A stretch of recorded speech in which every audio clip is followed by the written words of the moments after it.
본문 말씀을 가지고 성탄은 반전 드라마다라는 제목으로 가지고 여러분과 함께 말씀을 나눠보도록 하겠습니다. 여러분, 여러분들이 드라마 좋아하시죠? 예. 순정 드라마를 좋아하십니까? 아니면 막장 드라마, 반전 드라마를 좋아하십니까? 그렇죠. 재미는 반전 드라마가 재미있습니다. 순정 드라마도 재미있는데 반전 드라마, 요새는 막장 드라마라 많이 하죠. 완전히 우리가 생각하는 것에 정반대의 결론들이 나오고 그런 드라마들이 정말 재미있는 것 같습니다. 그런 드라마를 보면 쉽게 못 끝죠. 끝까지 다 봐야 되고 그 시간이 기다려지는 그러한 것처럼 이러한 반전 드라마가 우리 인생에서도 필요하고요. 특별히 우리 신앙을 가지고 있는 크리스찬들에게도 반전 드라마가 필요합니다.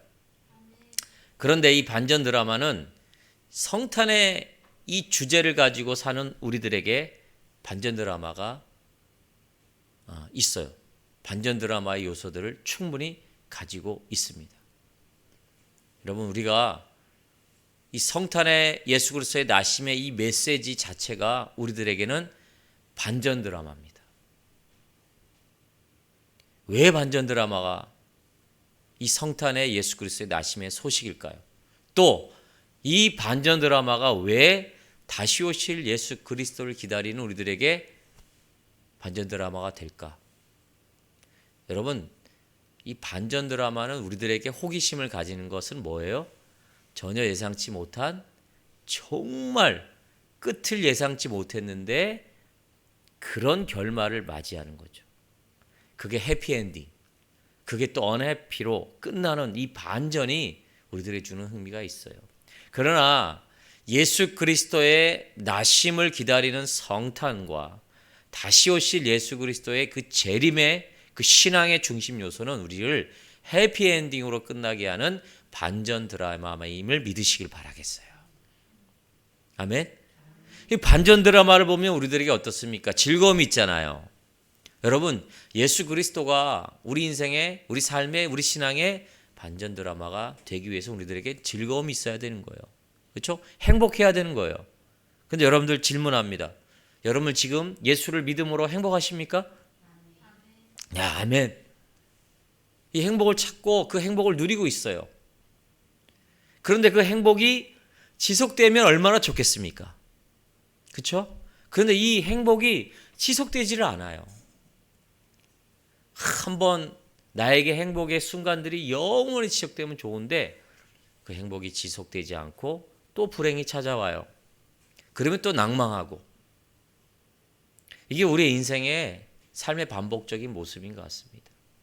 그러나 우리에게 영원한 행복은 뭐냐? 우리는 우리의 종말, 예수님이 다시 오실, 또 이 성탄을 기다리는 2000년 전에 그 메시아를 기다린 사람들에게 이 예수 그리스도는요, 정말 행복의 최고의 절정의 구주였다는 것입니다. 예수가 오시고 예수가 오신다는 이 소식에 두 가지의 반응을 하는 사람들이 반드시 있죠. 그 메시아를 기다리며 그 메시아를 갈급하며 그 메시아를 통해 참된 구원의 온전한 소식을 갈망하고 그것을 즐거워하는 자들이 있었고, 또 어떤 자들이 있었죠? 그 예수 나심을 축하하지 아니하고 예수 나심을, 예수를 죽이고자 하는 그러한 무리들이 있었어요. 이제 우리는 예수 그리스도를 다시 오심에 기다리는 우리가 이제는 어떤 부류에 속해야 되겠습니까? 행복한 자들로 예수가 우리의 삶에 정말 구원자 되시고 우리 인생의 어떠한 행복보다도 더 큰 행복이 되는 그러한 예수를 기다리는 참된 행복자가 되시길 예수 이름으로 축원드립니다. 지금이 어렵고 지금이 고난이 있고 고난의 겹겹이 우리를 쌓여 있을지라도 사랑하는 성도 여러분, 예수 그리스도 그분은 우리들에게 참된 행복의 주체 되시고 참된 우리 인생의, 우리 삶의 참된 구원자 되시고 우리를 영원한 안식처, 영원한 행복의 그 곳으로 인도하시는 참된 하나님이심을, 참된 구주이심을 믿고 지금의 어려움을 이겨나가시길 예수 이름으로 축원드립니다. 우리는 이러한 신앙의 메시지들을 말세에 사는 우리들은 꼭 기억해야 돼. 그런데 제가 서두에도 말씀드렸지만 우리의 행복이 오래가지 못하고 그것이 끊기면서 불행한 삶을 사는, 그래서 때로는 아주 극에 달해서는 예수 그리스도에 대한 소망과 예수 그리스도에 대한 온전한 신앙을 잃어버릴 때가 있어요. 그때가 문제인 것입니다. 그때 과연 우리는 어떠한 신앙의 모습과 삶의 시간들을 살아야 될까요? 성경은 이 질문에 답을 분명히 하고 있음을 우리는 기억해야 된다는 것입니다. 그래서 여러분, 즐거울 때는 아주 좋죠. 그러나 우리가 항상 신앙의 어려움을 겪었을 때 그것을 어떻게 이겨내고 다시금 우리가 신앙의 온전한 모습으로 나아갈 수 있는 것인가에 대한 답을 이 성탄 예수 그리스도의 나심을 기다리는 우리가 이 시대에 좀 깨닫고 그 삶을 그대로 살아가시는 귀한 성도님들 되시길 예수 이름으로 축원드립니다. 우리 삶과 현장과 예수를 믿는 신앙의 거리가 여러분들 얼마나 좀 있어요? 라는 질문들을 우리 스스로에게 좀 해볼 필요가 있어요. 여러분, 우리 삶의 현장과 예수를 믿는 신앙과의 거리가 한 얼마쯤 될 것 같습니까? 제일 가까운 사람이 누구일까요?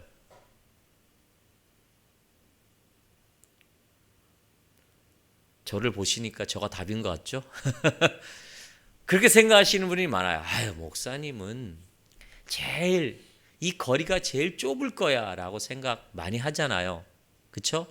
다는 그렇지 않지만 대부분 그렇게 살려고 목사님들이 많이 노력을 하겠죠. 그렇죠? 그 다음에 장로님이에요? 그 다음에 권사님이, 그 다음에 집사님, 그건 없어요. 목사님이든 집사님이든 성도님들이거든 이 거리가 멀어지면 안 된다는 거죠.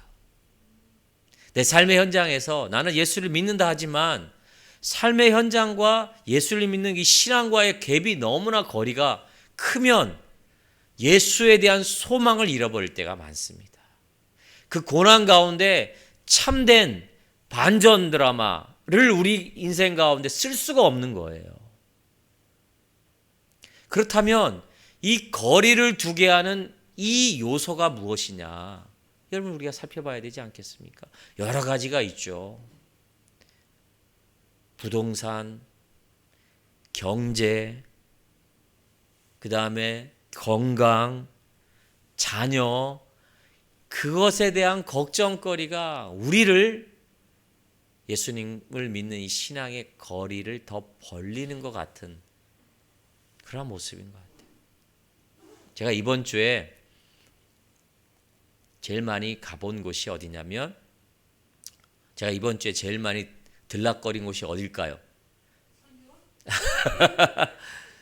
교회겠죠. 그렇죠? 라고 생각하시면 안 돼요. 저희 집이에요.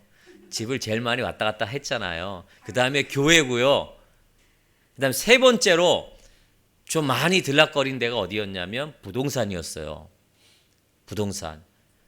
이제 저희도 내년에 이사를 이제 앞두고 있다니까 부동산을 한 세 군데를 다녀봤어요.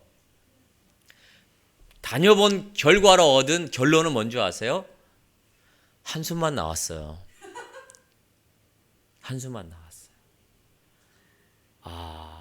지금 우리가 처해 있는 우리의 환경 속에서 우리가 겪고 있는 이런 경제적인 절벽들, 탄식들, 그리고 정말 올바르지 않는 이 방향대로 나아가는 우리들의 경제 철학들이나 경제 원리들, 그러므로 말미암아 사람들이 가지고 있는 삶의 방식들을 좀 경험할 수 있었어요.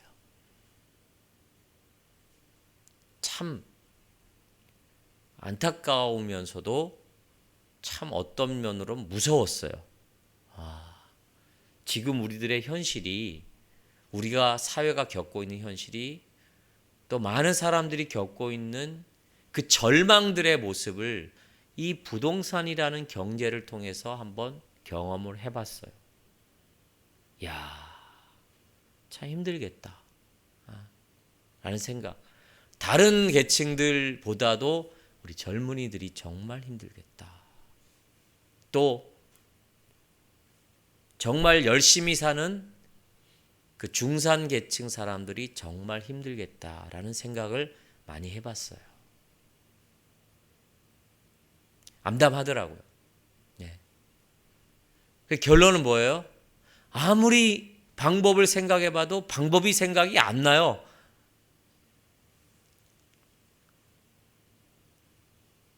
대출의 힘을 빌려야 되나? 근데 결론은, 제가 얻은 결론은 이렇게 다른 길로 갔다가 다시 이제 이 길로 와서 하나님 앞에 기도할 수밖에 없겠구나.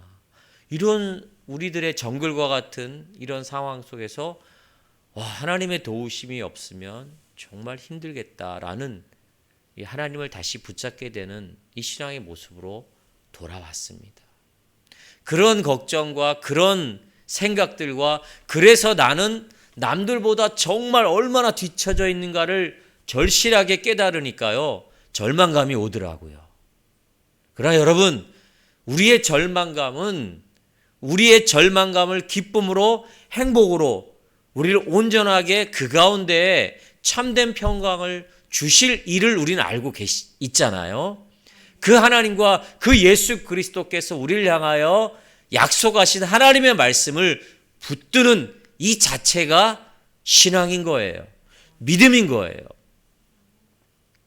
추상적인 것 같지만 나에게 간구해라, 구하라, 우리의 어려운 절망의 상황들을 구하라, 그리하면 응답하시리라, 해결하시라는 그 하나님을 믿고 힘들지만 그 하나님의 손을 붙잡기를 원하는, 간구하는 이 신앙의 모습. 그럴 때 우리의 믿음이, 우리의 신앙이, 우리의 환경이 열려질 줄 믿으시길 바라겠어요. 이게 크리스찬이에요. 이게 그리스도인이에요. 다른 사람이 보기에 저렇게 어렵고 저렇게 힘든, 누가 생각해도 모든 기준에서 아래인 저 사람이, 그가 하나님을 고백하고 하나님께 기도했더니 하나님이 이러한 길들을 인도하시는 것을 보고 그 하나님을 인정하지 않겠습니까? 저 사람들이 사는 삶의 방식이 틀리구나. 저들은 무엇인가 큰 자산보다, 몇십억보다 더 뛰어난 그 하나님이 계시는구나 라는 걸 보여주는 이 신앙의 모습. 이게 우리가 성탄 시즌에 가져야 될, 또한 반전 드라마를 이끌어낼 우리 인생에 있어서 가져야 될 신앙의 모습이라고 생각합니다. 하나님 반드시 우리를 도우십니다. 너희가 악올 골짜기를 지날지라도, 어딜 갈지라도 그곳에 함께 하시겠다고 하셨습니다. 예수님의 오심에 가장 중요한 이 단어를 우리들에게 주신 말씀의 단어가 임마누엘입니다. 너희와 함께 하겠다고 말씀하셨습니다. 여러분, 어려움과 절망에 처하면 처할수록 우리는 하늘을 봐야 됩니다. 우리와 함께 하시는 그 예수 그리스도 성령을 의지해야 될 줄 믿으시길 바라겠습니다. 그래서 우리가 이러한 신앙의 모습으로 하나님 앞에 나아갈 때 우리는 반드시 순간순간 우리의 삶 가운데 반전 드라마를 쓰게 된 것입니다. 그리고 우리는 영원한 반전 드라마의 결론을 우리는 딱 제시받았습니다. 주님이 오실 그날에, 심판대 그날에 하나님의 자녀들을 모아 위로하시고 수고했다, 내 눈물을 안다 라는 주님의 위로와 함께 영원한 그 천국에 거하게 되는 반전 드라마의 주인공이 저와 여러분이 된다는 것입니다. 이 소망을 품고 나아가실 예수 이름으로 축원드립니다. 그러면 우리의 삶을 사는 가운데 있어서 왜 우리는 이러한 신앙의 소망들을 잃어버리고 순간순간 넘어지게 될까요? 그것을 보면 고린도서 4장 3절에서 4절 말씀에 보면 만일 우리의 복음이 가리웠으면 망하는 자들에게는 가리운 것이라. 그 중에서 이 세상의 신이 믿지 아니하는 자들의 마음을 혼미케 하여 그리스도의 복음, 영광의 복음의 광채가 비치지 못하게 함이니 그리스도는 하나님의 형상이라. 자, 이 말씀의 핵심은 뭐예요? 우리가 하나님을 예수 그리스도를 소망하고 그 가운데 나아가야 될 이 반전 드라마를 쓰지 못하게 하는 가장 큰 요인 중에 하나가 뭐냐면 이 세상에 신이 믿지 아니하는 자들의 마음을 혼미케 한다라고 그랬습니다. 여러분, 이 세상의 신은 누굴 얘기하냐면 사단을 이야기합니다. 그러니까 사단은 어떤 존재죠? 천사가 타락한 존재예요. 하나님께 대항하다가 쫓겨난 그 존재가 천사고요. 그가 누구를 유혹합니까? 우리의 첫 번째 피조민 아담과 하와를 유혹합니다. 그래서 똑같은 방법으로 어떻습니까? 하나님처럼 될 수 있어 라는 유혹을 아담과 하와에게 줘서 죄로 말미암아 파멸케 했단 말이죠.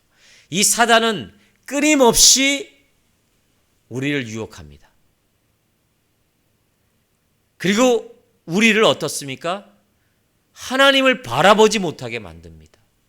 절망의 순간에, 어려움의 순간에 하나님을 생각하지 못하게 하고 하나님이 의미가 없어 라는 유혹으로 우리를 복음의 광채 속에 거하지 못하게 하는 것입니다.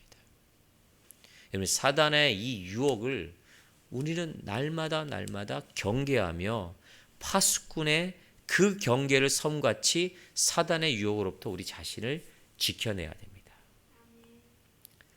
여러분, 사단은 어떻게 우리를 유혹할까요? 사단의 괴략을 우리가 좀 살펴볼 필요가 있어요. 처음에 사단은 어떻습니까? 무력을 사용해요. 왕의 권력들을 사용해서 기독교인들 믿는 자들을 죽이고 박해합니다. 박해했어요. 그렇게. 그래서 많은 신앙인들을 보면 초대교회로부터 많은 사람들이 죽임을 당하지 않습니까? 저희 나라도 신앙의 선열들이 어떻습니까? 이 종교 하나 예수님을 믿는다는 것 때문에 많은 사람들이 순교를 당했습니다. 그 방법을 사단이 썼어요. 근데 어떻습니까? 그 강력한 무기를 가지고 억압을 하면 할수록 기독교가 크리스천들이 소멸되는 것이 아니라 점점 더 왕성해 가는 거예요. 그러니까 어떻습니까? 이제는 그 방법을 쓰지 않아요. 다른 방법을 씁니다. 어떤 방법을 쓰냐면 고린도후서 11장 14절에서 15절 말씀에 보면 빛의 사자로 위장을 합니다. 예. 말씀을 가지고 말씀을 위장해 버려요. 여러분, 사단도 자기가 하나님의 사자와 같이 위장을 해서 사람들을 유혹해요. 광명의 천사로 위장을 해버립니다. 의의 일꾼으로 가장을 해버립니다. 그리고 사람들에게 이제는 억압이 아닌, 폭력이 아닌 무엇을 쓰냐면 평화와 안일함을 줍니다. 야, 됐어. 지금이 평안해. 야, 지금이 좋은 거야. 돈이 최고야. 평안하잖아. 어? 뭐하라 예배를 그렇게 힘들게 추운 데 가서 드려. 어? 집에 있어 그냥. 요새 온라인 예배도 잘 되는데 그렇게 드려. 괜찮아. 야, 조금만 더 자. 네 몸이 걱정이지. 뭐 그렇게 하나님의 일을 열심히 하려고 그래. 네 몸도 아파 죽겠는데. 에? 이런 유혹을 목사한테도 온다니까요. 한 목사, 뭐 그렇게 나가. 뭐 그렇게 열심히 해. 대충 해. 좋은 게 좋은 거잖아. 어? 나가면 뭐가 나와? 어? 이렇게 유혹을 하는 거예요. 안일한 마음을 줘요, 여러분. 사람들에게 아주 사람들을 루즈하게 만들어요. 그리고 어때요? 야, 여기가 예수가 있어. 어? 야, 이곳이 참된 예배야. 그렇게 이단들, 그러한 사람들을, 그러한 맹주들을, 그러한 교주들을 가장해서 많은 사람들을 유혹합니다. 거 봐. 합동 측의 목사들, 목사들 얼마나 저렇게 비리를 많이 지고 성적으로 타락하고 돈 밝히고 저거 봐. 안 돼. 그곳엔 참된 진리가 없어. 이곳에 참된 진리가 있어. 여러분, 여기에 속으면 안 돼요. 이 사단은 요새 위장을 해버려요. 위장. 위장하는 거 발견하는 거 쉽지 않은데 발견하는 한 가지 방법이 있습니다. 뭐냐면 위장함으로 사람들을 유혹하고 편안함을 주려고 하는 게, 요거는 사단의 괴력입니다. 좀 더 자자, 좀 더 쉬자, 대충 하자, 그렇게 빡세게 할 필요 없다, 이런 유혹을 주고, 가장 중요한 건 내가 예수다, 요게 속지 마세요. 이건 다 사단이 우리를 유혹하게 만들어서 우리의 신앙을 잘하지 못하게 하는 아주 중요한 것입니다. 그리고 사단은 항상 말씀의 참된 의미와 메시지가 사람들에게 전달되지 않도록 그 사이에 끼어서 활동을 해요. 그러니까 여러분, 말씀을 전하잖아요. 말씀을 그대로 받아들이고 말씀 그대로 순종해야 되는데 그 사이를 항상 사단이 낀다는 거예요. 말씀 그대로를 전하지 못하고 깨닫지 못하도록 왜곡시켜 버려요. 그래서 여러분들의 마음을 변질을 시켜버려요. 바꿔버려요. 그런 예죠. 오늘 목사님이 저한테가 아니죠. 저한테 하는 소리야 라고 하는 순간 여러분 긴장하셔야 돼요. 하나님의 말씀을 목사가 강단에 정했는데 어머, 저 나들을 하는 얘기야. 어머, 나한테 하는 얘기네? 어머나? 그래서 내가 맞아, 그 말씀대로 해야 되겠다 라면 괜찮은데 어머머, 목사님 날 때리네? 네? 어머, 목사님 날 까네? 그럴 때가 있어요. 저는 전혀 그런 의도로 말씀한 게 아닌데 목사님들이 강단에서 그런 의도로 말씀을 꼭 그렇게 마음을 아주 삐뚤게 하는 그 중간의 역할을 누가 하냐면 사단이 한다는 거예요. 요 경계하셔야 돼요. 목사님도 사람이니까 그럴 수 있겠지. 안 그래요. 강단 안에서는 저희도 우리 목사님들도 정말 사심 없이 전하려고 최선의 노력을 다. 하나님의 말씀만 대언하는 게 우리들의 사명이지 않습니까? 여러분, 그 말씀이 나에게 왔으면 이게 하나님께서 오늘 내 마음에 어떤 잘못된 부분을 가지고 들으라고 하신 말씀이라고 생각하시면 가장 편할 것 같아요. 근데 그걸 가지고 왜곡되고 그걸 가지고 부정적인 마음을 가지면 그때 순간 생각해 보시고 기도하셔야 됩니다. 그게 바로 사단이 우리를 말씀 중간에 끼어서 방해하는 요소가 되는 거예요. 근데 이거보다 더 심각한 게 뭔지 아세요? 말씀 자체를 아예 모르는 게 더 심각한 문제예요. 여러분, 어떤 상황에 사단의 유혹에 있어도 말씀을 모르면 대항이 안 되는 거예요. 여러분, 사단을 이길 수 있는 건 우리 힘으로 못 이겨요. 어떻게 해야 됩니까? 말씀으로 대항을 해야 돼요.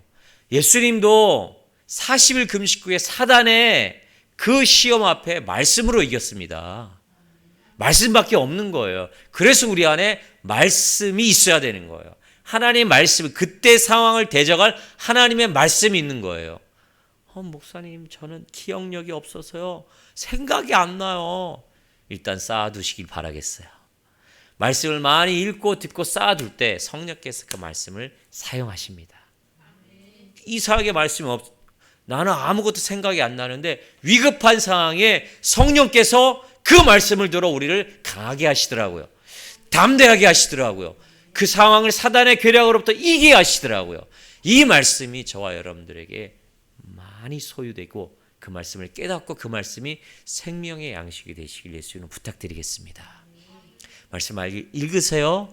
읽는 자와 듣는 자와 행하는 자가 복이 있다 그랬습니다. 아멘. 우리 내년에는 우리 예수비장 성도님들 말씀을 많이 듣고 읽고 그것을 나의 삶에 사단의 도전으로부터 유혹으로부터 이기는 무기가 되시길 예수 이름으로 축원드립니다. 그런 모습이 우리 안에 있을 때 진짜 우리는 반전의 드라마 우리 인생에서 쓸 수 있다는 거 기억하시길 바라겠습니다. 자, 그러면 이 진정한 성탄의 메시지를 바로 깨달을 때 우리는 신앙의 이 거리가 좁아지는 거예요. 여러분, 성탄의 메시지의 핵심은 무엇일까요? 예수 나심의 핵심의 메시지는 이겁니다. 때가 참에 하나님이 그 아들을 보내사 여자에게서 나게 하시고 율법 아래 나게 하신 것은 율법 아래 있는 자들을 따라합시다. 속량하게 하려 하심이라. 그렇죠. 성탄의 가장 핵심적인 메시지는 속량입니다. 율법 아래 있는 우리, 여러분 율법 아래 있는 우리는 절대 죄로부터 구원함을 받을 수가 없어요. 여러분 죄 이길 수 있어요? 절대 없어요. 죄를 이길 수 있다는 것만큼 세상에서 가장 교만한 사람은 없습니다. 죄는 뭐예요? 보이는 것만이 죄가 아니라고 그랬어요. 신약 성경에 뭐라고 했어요? 예수님은 생각의 죄까지 죄라고 그랬어요. 죄로부터 자유로울 사람 없습니다. 그러니까 창세기 3장 15절에 아담과 하와가 죄를 짓고 난 후에 하나님은 약속하셨죠. 원시복음에 여자의 후손으로 말미암아 온전히 사단의 이 죄로부터의 온전한 해방, 구원을 약속하셨어요. 그리고 그것을 이제 2000년 전에 예수 그리스도를 나게 하심으로 어떻습니까? 우리에게 참된 죄의 속량을 이루신 거예요. 예수 그리스도 오심은 그분의 도덕성이 뛰어남도 아니에요. 그분이 대단한 건 뭐냐면 그분이 바로 온 인류의 죄를 구원하시고 속죄하시고 대신 값을 치르기 위해서 오신 것이 바로 성탄의 중요한 메시지란 말이에요. 메리 크리스마스, 모든 이들이 행복해지고 모든 이들이 즐거운 게 성탄의 진정한 메시지가 아니란 말이에요. 이게 기독교 신앙의 핵심입니다, 여러분. 이 핵심을 바로 알고 있어야 돼요. 왜 성탄절이냐? 왜 성탄절이 이렇게 즐거운 날이냐? 모든 사람이 그날에는 화목하고 즐겁고 가정이 모여서 즐겁게 해피엔드 이게 중요한 게 아니라 예수 그리스도 그분이 오심으로 모든 인류의 죄를 대신해 죽으신 그분이 오신 날이기에 기쁜 겁니다. 그 복음의 핵심을 우리가 바로 중심에 알고 있을 때 우리의 인생, 우리의 신앙은요 하나님 앞에 해피엔딩이 될 수 있는 거예요. 여러분 아무리 내 사랑하는 자녀지만 자녀의 죄를 대신해서 사형 선고를 받을 부모는 별로 없을 거예요. 내 자녀가 예를 들어서 사형을 구형받았다. 그러면 부모가 엄마 아빠가 대신 죽겠습니다.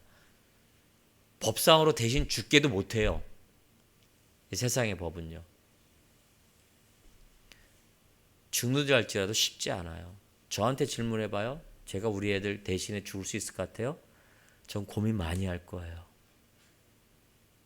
그러나 사모라면 어떻게 할까요? 여러분들의 상상에 맡기겠습니다.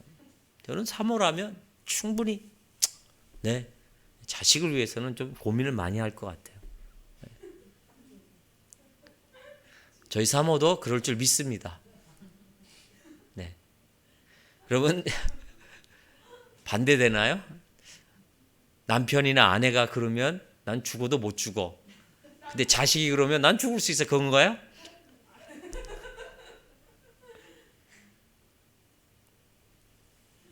근데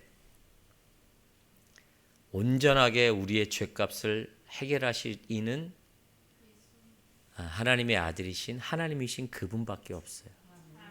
여러분, 십자가의 도가 얼마나 대단한 건지 아십니까? 우리가 그 깊이를 몰라서 그렇죠. 하나님이 인류의 죄를 해결하기 위해서 지혜 중에 최고의 지혜를 모으신 것이 바로 자신의 아들을 예수 그리스도 세상에 보내심이에요. 그리고 단 한 번에 죽게 하신 거예요. 우리의 죄를 해결할 방법은 세계 최고의 지혜자나 세계 최고의 경영자나 누구도 할 수 없는 하나님의 지혜로 저와 여러분들이 구원받은 하나님의 백성이 된 거예요. 여러분, 속량하심이 우리 성탄의 가장 기본 핵심인데 그 핵심 중의 핵심은 십자가의 도예요. 십자가 이 지혜란 말이에요. 그래서 예수 아니면 우리 인간의 죄를 해결할 수가 없어요. 이 예수를 믿는 것 자체가 엄청난 하나님의 능력이요, 우리들에게는 대단한 것입니다. 행복이라는 것이. 근데 이 십자가의 도를 어떻게 여깁니까? 오늘 말씀에 보면 이방인들은 꺼리낌이 되는 거예요. 유대인들은 뭐예요? 넘어지는 돌이 되는 거예요. 그러나 우리들에게는 어떻습니까? 능력이 되는 줄 믿으시길 바라겠어요. 우리는 능력이라니까요, 십자가에도.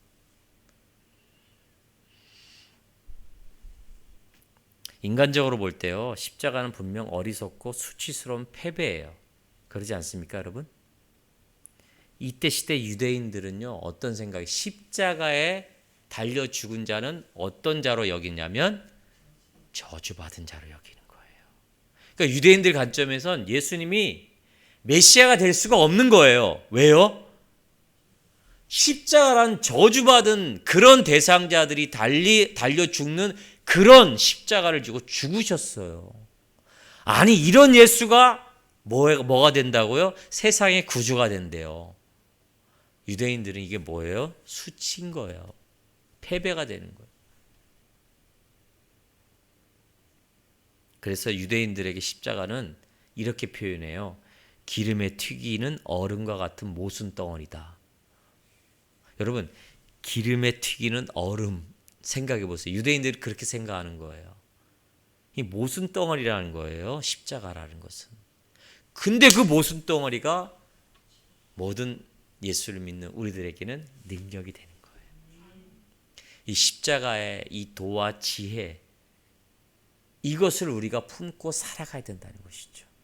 그러니까 우리가 성탄, 특히 다시 오실 예수 그리스도를 깊이 묵상하기 위해서는, 그분 앞에서 우리가 진짜 언해피가 아니라 해피적인 삶을 살기 위해서는 이 십자가의 도, 예수가 십자가에 죽을 수밖에 없고, 그래서 우리들에게 주어진 이 구원의 도를 깊이 묵상할 때 우리의 삶이 정말 해피해지는 거예요.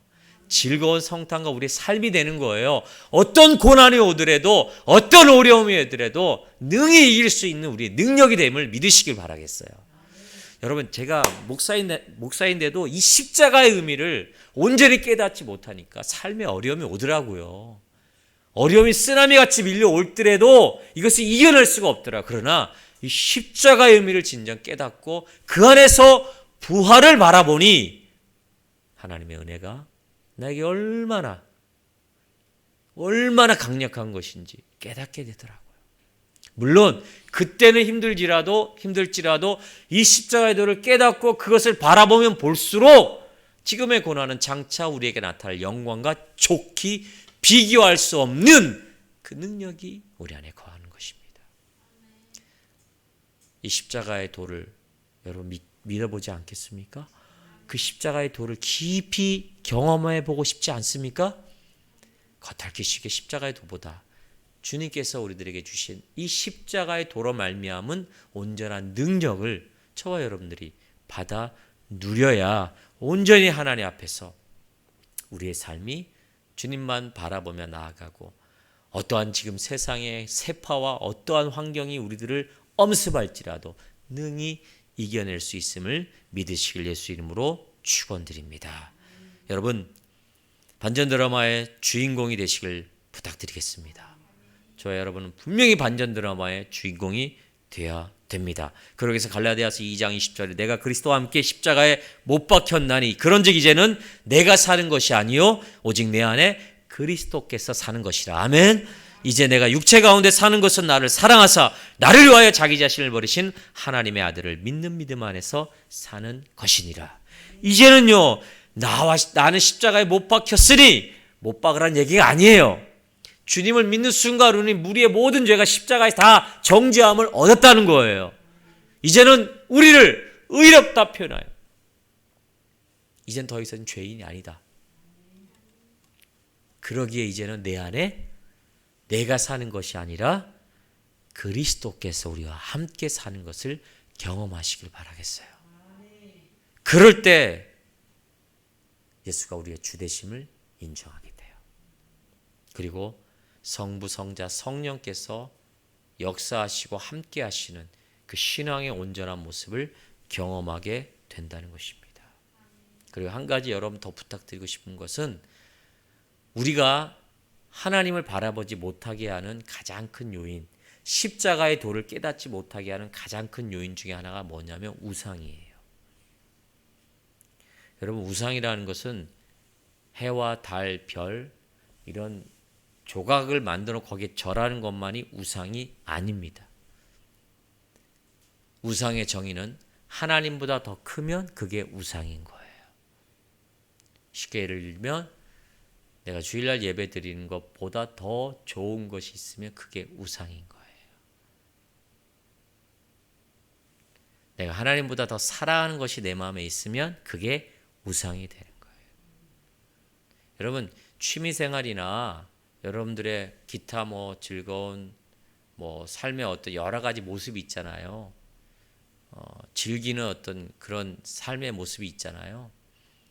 그런 것들이 과하다 보면 하나님보다 더 사랑하게 되는 요인들이 있다니까요. 대표적인 큰 건 내가 돈을 하나님보다 더 사랑하고 의지하게 되면 그게 우상이 되는 거예요. 근데 이렇게 얘기하죠. 아니, 돈 없으면 어떻게 삽니까?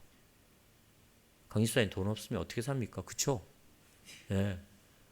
근데 돈은 우리에게 필요한 거예요. 그쵸? 근데 그 돈이 하나님보다 더 앞서고 더 커지는 이러한 모습이 우리들에게 있었을 때 그건 우상이 되어버리는 거예요. 또 우리들에게 우상이 어떤 것이 가장 많을까요? 자식, 그렇죠. 자녀들. 자녀들이 우상이 될 때가 있더라고요. 저도 한때는 참 그런 줄 알았어요. 우리 애들 4살, 5살 때 얘네가 천재인 줄 알았어요. 야, 얘네는 천재를 키워야 되겠다. 야, 저 말하는 거 봐, 생각하는 거 봐. 대단해. 야, 천재 학교를 보내야 되나? 영재 학교를? 그리고 걔한테 막 평범한 아이였어요. 그렇죠? 이게 자녀가 하나님보다 우상이 되는 경우가 많더라고요. 또 요새는 집이 우상이 되고 집 사는 게 우상이 되고 영끌 아시죠? 영끌. 영혼까지 끌어가지고 제가 저번 주에 한번 얘기했나요? 부동산에 갔더니 7억짜리 집을 사는데 와, 여러분 요새는 7억짜리 집을 사게 되면 그 사게 되는 그 모든 그것들을 다 이제 내야 된대요. 증을 내서 어떻게 돈을 구했는가를 부동산에 다 제출해야 된대요. 7억을 모아오는데 대단하더라고요. 자기 부모의 자기 친척의 뭐까지 다 끌어가지고 7억을 만들더래요. 그런 사람들은 그게 우상이 돼서 그것만 쫓고 사는 거예요. 그러나 여러분, 우리가 하나님 앞에서 온전히 십자가의 도를 깨닫고 온전히 주님을 바라보며 성탄의 그 메시지의 축복이, 행복이 우리 안에 거하기 위해서는 우상을 본래 자리로 돌려놔야 됩니다. 이 말은 하나님의 자리, 하나님의 것을 온전히 그 자리로 우리의 신앙에 돌려놔야 된다는 것이에요. 이거 되게 중요해요. 여러분, 우상은 하나님보다 절대 크지 않습니다. 우상은 아무것도 아니에요. 그건요. 우리가 하나님보다 더 크게 가졌던 이 우상의 크기를 작은 것도 없죠. 네. 하나님보다 크게 하지는 말아야 된다는 거예요. 이 신앙의 모습이 우리들에게 정말 필요합니다. 여러분, 창세기의 기록 목적이 뭔지 아십니까? 창세기는 모세가 썼어요. 그 모세 시대에는 그 사는 시대는 가장 많이 흥행했던 게 뭐냐면 우상들이 엄청 많았어요. 그러니까 모세가 이 창세기를 쓰면서 가장 이 창세기를 쓰는 목적 중에 뭐냐면 우상을 타파하는 목적으로 창세기를 쓴 거예요. 그건 뭐냐면 야, 하나님을 원래 하나님의 자리로 만들어놔야 되겠다. 다른 말로 하면 우상의 자리를 완전히 하나님보다 크지 못한 것으로 만들어야 되겠다라는 것이 창세기의 기록 목적이었어요. 여러분, 우리 삶에 하나님을 하나님의 자리로 크기로 다시 만들어 놓고요. 우상이 컸던 그 자리를 다시 하나님의 것으로 돌려놓을 때, 그것을 체인지할 때 우리는 온전히 십자가의 도를 깨닫고 그 안에 온전히 반전의 드라마의 주인공이 될 수 있어요. 여러분, 버리셔야 됩니다. 정말 내가 좋아하는 것들이 있는데 그건 취미예요. 근데 그게 하나님보다 더 큰 우상이 되어버리면 안 됩니다. 이것을, 이 신앙의 모습을 우리 삶에 행할 때 그때부터 하나님이 보이셔요. 그 십자가의 도에 온전한 구원의 능력이 우리에게 임한 줄 믿으시길 바라겠어요. 자, 오늘 성탄은 반전 드라마다. 어떻게 하면 반전 드라마가 되겠습니까? 철저하게 사단의 전략을 꿰뚫고 그거에 대응하는 신앙의 성도님들 되시길 바라겠어요. 순간순간 우리를 편안하고 우리를 안전하다 하고 우리를 속이는, 그래서 하나님의 말씀을 왜곡되게 하는 그러한 것들로부터 우리는 말씀으로 지켜내시길 바라겠습니다. 십자가의 사건을 바로 하시길 바라겠어요. 예수가 오신 목적은 우리를 구원하기 위해서 오셨어요. 우리를 속량하기 위해서 오셨다는 거예요. 그것이 모든 인류에게 기쁜 소식이 되는 거예요. 산타가 선물 줘서 기쁜 소식이 아니라는 거죠. 즐거운 것이 아니라는 걸 기억하시길 바라겠고, 우리의 온전한 모습 속에서 예수가 주되심을 여러분 항상 경험하시길 바라겠어요. 주된다는 건 내 주인이 된다는 거예요. 주인이 되기 위해선 나를 내려놔야 되는 거죠. 나의 생각보다 예수 그리스도 그분이 나의 주인이 되게끔 나를 그렇게 내려놓아야 돼요. 그러기 위해서 필요한 건 우상의 자리를 제자리로 돌려놔야 돼요. 하나님보다 컸던 모든 것들을 다시 원래대로 돌아놓는 이 신앙의 온전한 모습, 저와 여러분들에게 있을 때 우리는 드라마 속의 주인공, 해피한 그러한 신앙의 반전 드라마를 쓰는 삶을 살고 성탄과 재림을 기다리는 이때 정말 하나님이 축복하시는 귀한 성도님들 되시고, 그 가운데 여러분들 삶 가운데, 일주일의 삶 가운데 그러한 신앙의 모습으로 승리하시는 귀한 성도님 되시길 예수 이름으로 축원드립니다. 기도하겠습니다. 하나님 감사합니다.